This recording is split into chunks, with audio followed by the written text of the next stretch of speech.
Now, sometimes you sit down at your computer screen and your mind goes blank. Well, now you're between a rock and a hard place. Because on the one hand, you want to stick on the straight and narrow of good writing, but on the other hand, you want your writing to get along like a house on fire. Well, at that stage, you may have to pull out all the stops. You may have to go for broke. You may have to reach for one of the oldest tricks in the book, the cliché.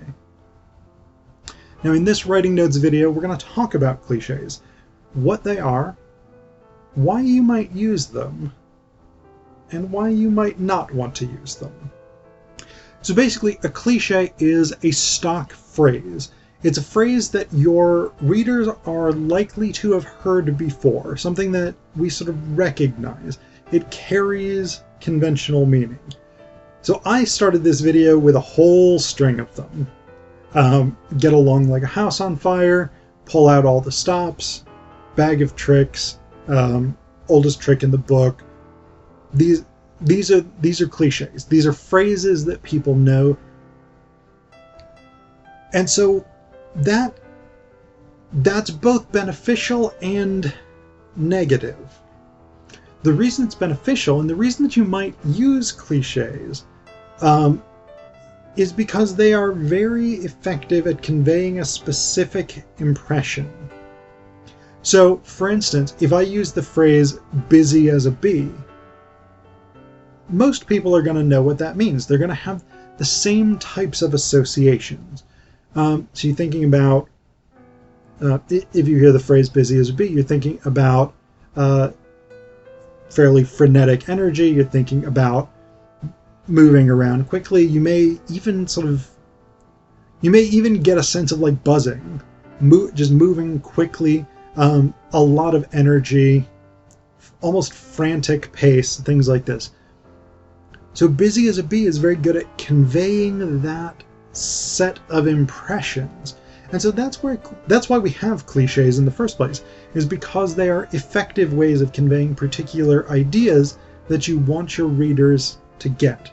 And so that's why you might choose to use a cliche, is if you have a particular idea in mind and you want to convey that, you want to give that sense. The cliche is a way of doing that.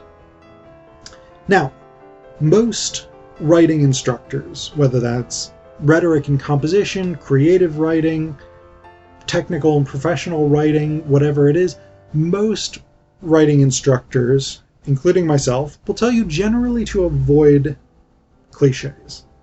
Why? Well, because they are stock phrases, because they're common and everybody knows them or has heard them before, they're not particularly interesting. They rely on a set of associations to do their work rather than the language itself, rather than your writing itself doing that work. So generally, people suggest it's better to come up with your own phrase, your own way of putting something, which is not necessarily easy. If you try and create a new phrase to take the place of something you might otherwise express through a cliche, you may find out, as the cliche now has it, that there is nothing new under the sun. It is hard to come up with original forms of expression, and so that's one of the challenges of avoiding cliches.